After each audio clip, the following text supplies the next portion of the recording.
नमस्ते, म राज धमला। आज म हजुरहरूलाई असमको एउटा अविस्मरणीय यात्रामा लैजानेछु।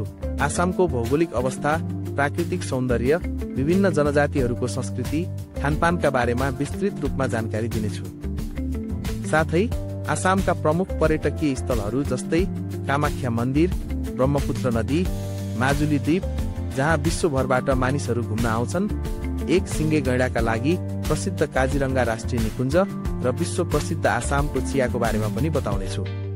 आसामले वेस्ट बेङ्गाल, अरुणाचल प्रदेश, मणिपुर, मिजोरम, नागाल्यान्ड, मेघालय र त्रिपुरासँग सीमा साझा गर्छ। साथै अन्तर्राष्ट्रिय सीमातर्फ बङ्गलादेश र भुटानसँग पनि जोडिएको छ। आसामका प्रमुख जातिहरूमध्ये असामिज, बोडो, कछारी, हाजङ, मिसिङ, कार्बी, तिवा, गोर्खा, देउरी आदि पर्छन्। समग्रमा आसाम एउटा विविधताले भरिपूर्ण राज्य हो। कामाख्या मन्दिर आसामको गुवाहाटीमा अवस्थित एउटा प्रसिद्ध धार्मिक स्थल हो। यो नीलाचल पहाडमा अवस्थित रहेको छ। मन्दिर सहरको केन्द्रबाट लगभग 7 किलोमिटर टाढा छ। गुवाहाटी रेलवे स्टेसनबाट यहाँ आउन लगभग 8 किलोमिटरको दूरी पर्छ भने कामाख्या रेलवे स्टेसनबाट यो लगभग 2 देखि 3 किलोमिटर मात्रै टाढा छ। आइएसबिटी यानी इन्टरस्टेट बस टर्मिनलबाट यो लगभग 15 किलोमिटर टाढा पर्छ। यहाँसम्म पुग्नका लागि तपाईले स्थानीय बस वा ट्याक्सीको प्रयोग गर्न सक्नुहुन्छ। असमका हरेक जनजातिका आफ्नै चाडपर्वहरू छन्।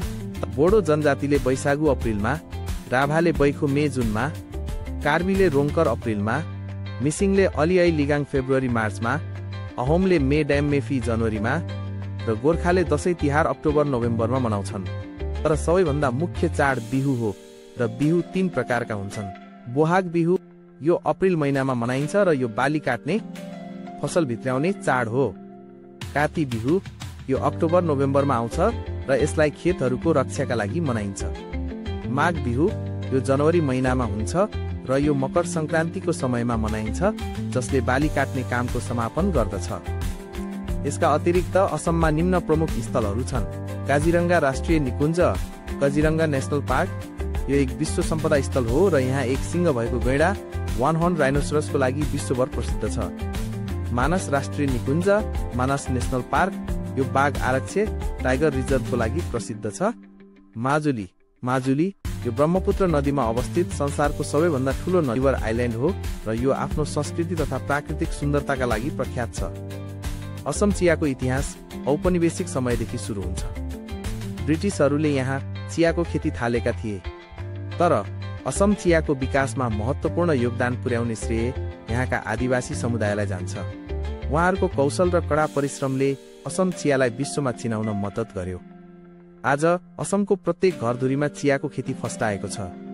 असमको खानपान आफ्नो अद्वितीय विविधताले प्रसिद्ध छ, जहाँ खार, मसोर टेङ्गा, आलु पिटिका, हाँसको मासुको करी, ओटेङ्गा र सुँगुरको मासु जस्ता परिकारहरू समेटिएका छन्, जसलाई यहाँका विभिन्न जनजातिहरूले अत्यन्तै मन पराउँछन्।